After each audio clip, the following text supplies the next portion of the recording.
Okay, my body is ready.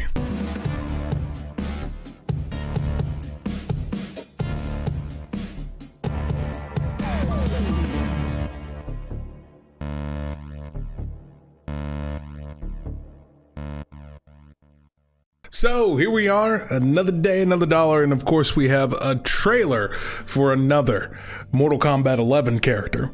And at the time of the trailer being posted, the Mortal Kombat Final Combat Pro competition's been going on.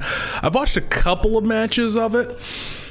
Not too many. Hasn't been the most exciting thing to watch, but I'm excited to see what they're gonna have in store for us with Spawn. Joker was probably the most surprising character out of the entire roster for me for Mortal Kombat 11, especially when it comes to DLC, just for the simple fact that he is actually really fun to play, and he doesn't have to deal with a lot of the annoying stuff of the meta that goes around with most of Mortal Kombat right now. So he's been really fun, and that's been the most surprising turn of events for me. So it'll be interesting if they're able to keep up the same streak with Spawn. That'd be pretty awesome. But we don't know. We shall see in just a second. Let's check out this trailer. Okay, here we go. Ooh, that's nice.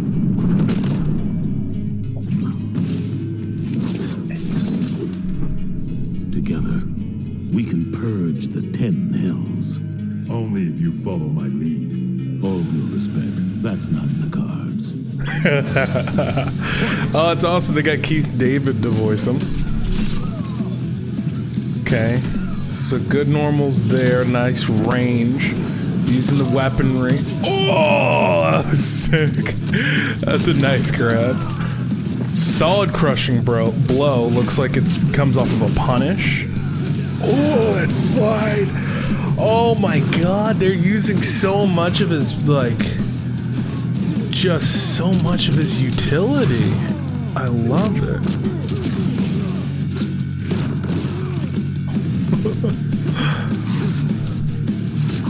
Okay, a lot of stagger. Oh, really? Fully invisible. Okay. Okay. Oh my god. So you could have just like a variation that does like just gun kata. That'd be pretty dope. Really? Is that a parry to projectiles? Oh, with a crushing blow. He has got crushing blows out the wazoo. That is it. Oh! Oh my god. That is so good. What is it looking like for the fatality?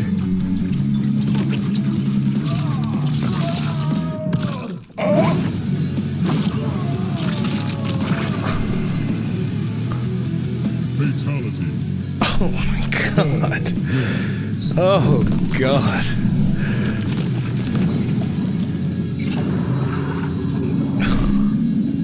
This is awesome. So that's the thing. I'm not a big Spawn fan at all, really. I don't know too much about him or his lore, but I have to admit, it seems like they have done a deep dive. Okay, they got so many things on the screen, but it looks like they've done quite the deep dive on their background. Hellspawn Jackie? Oh, okay. But it looks like they definitely did their homework when it comes to the lore of everything. But looking back at it, man, Spawn's movesets are absolutely fantastic. Look-wise, everything looks really awesome. Down to his design and everything. But like, so many normals that use up so many different forms of utility, from weaponry to the spikes to magic to axes. Like, they are really utilizing everything that he's capable of, which is pretty awesome.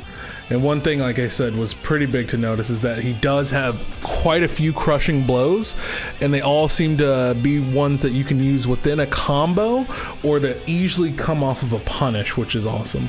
And look at that, like, it's a glide mechanic to do a punish. Like, they went all out to make sure that they could give him a bit of everything for players to be able to make Spawn play, I guess, the way that they want him to be played. And in this one right here, the invisibility, I want to see what the criteria is going to be for that. I know they're going to have a long combat cast to explain a lot of this stuff. It's pretty interesting. Because that's just full-on invisibility. Because I know some fighting games that have invisibility will end up, you'll seeing like, kind of like their outline. They're not really invisible, but like that is this is the ultimate mix-up. Enjoy the works. So look at this. So I think right here we have another counter attack, which is pretty interesting. Yeah, so he goes in for the slide. Aaron Black goes in for the slide, and it looks like it connects. Yeah, it connects because you see the green flying off of. Oh, this only goes by. I have no clue how you do frame by frame on YouTube. But when Aaron Black's slide connects, you do get that little puff of green that flies up off of it, and then it seems like he amplifies it to get that. Well, that's interesting. So I wonder what this move is like if you don't amplify it. Because apparently, whoever was playing Spawn here, he amplified it from what it looks like. If I can pull it back correctly. So it looks like it might just do the one leg sweep if you don't amplify it, and then if you do amplify it, you get the double. And then he's got all these things with the chains. So many things with the chains. Now, what was that move? Now, is that a command grab or? Okay, so it looks like it is invincible to projectiles, which is pretty darn interesting. I do like that concept. So, or it is project. Yeah, it looks like no. So it looks like what I originally thought it was. So it's a projectile counter, which is good, with a crushing blow attached to it. I feel like that's probably going to be something to do with max range. Like if you hit this move from max range, it'll probably do that. The fatal blow is absolutely fantastic and devastating. I love it. This all looks great. The fatality is brutal as all can be. Yeah, I think they've done a good job. My only thing that worries me is that, well, there's a couple things that worry me about Spawn. So my biggest fear ends up being that not a lot of the fun things that he can do are going to either be safe or have combo opportunities. A big thing about this video is that you really don't see a lot of pop-ups or even hopefully possibly a built-in pop-up for him to be able to do combos. It looks like he has a bunch of cool moves, a bunch of cool special moves, but it doesn't look like a lot of it connects into anything else. So I'm afraid they're really gonna make him like this like counter type person, this projectile counter type person who relies on getting in, maybe doing a mix up with some normals, but mostly just relying on the down one poke, going into throw type stuff. I'm not too sure, but yeah, that just worries me is the lack of it seems like combo ability, and then on top of that, I'm worried that his frame data is not going to be that great, because as we can see, like it doesn't matter too much about your frame data because you can still exploit it in order to have an advantage. A good example of that is someone like Scorpion when he's doing his little spinning spear of death. Even though I believe it is technically punishable frame data wise, but it does so much pushback that it actually can't be punished.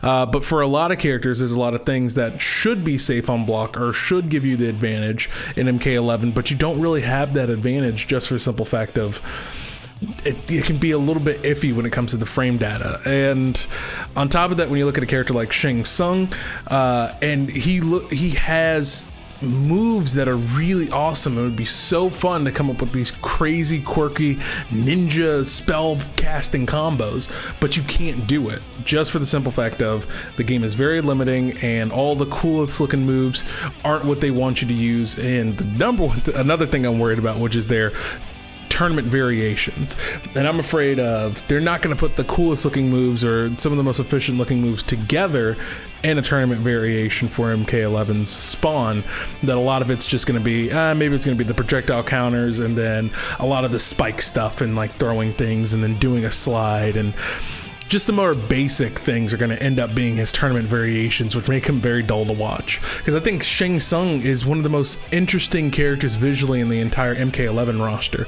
but he is so boring to watch because his most effective, variation is the one where he zones out people the whole entire time. And so from a viewing perspective, it gets just so dry just seeing a zoning war going on. And then when someone gets in close, instead of doing all these cool quirky combos that he ends up doing and lifting people off the ground and all that stuff, they just down one and do a throw. So I don't know. We'll see how it goes, and I'm hoping for the best. I'm not trying to be a Debbie Downer about it. Like, Joker played really, really fun. It's just some of the core fundamentals about the meta of this game and how it ends up playing out just end up just kind of bothering me a bit, and I just want more out of the game and want more to be able to do with my characters. I feel very limited in this game, even when you compare it to something like Injustice 2 or MKX. Like, yes, sure, Injustice 2 was the best third-person shooter that NetherRealm Studios had ever created, or the fact that MKX was mix-up city every 30 seconds, almost like playing Dragon Ball FighterZ. However, you could still have that freedom of expression to play the way that you want to play. And it's more so an illusion of that here in MK11, with you can pick your moves, but most of them aren't really going to be that viable at the end of the day. But we'll see what happens when he comes out on March 17th, I think it is. So we'll see how he'll end up turning out then. But with that being said, guys, let me know what you think about Spawn in the comment sections down below. His reveal, your hopes, your dreams for him as a character, and how he's going to be playable. And also, for people who are big Spawn fans, let me know about some of the Easter eggs that they ended up putting in this video. As people could see in my Joker reaction, I am a massive fan of Batman, so I was able to call like, oh, that's Dark Knight's Metal references, this is the Batman Who Laughs Joker Batman version that they're putting in the game for a costume. So I was able to call that type of stuff out, but I really want to see from the perspective of someone who's a huge Spawn fan, what are some things that are inside of here that really get people excited. But with that being said, guys, thank you so much for watching. I'm Daniel, and don't forget to get geeky.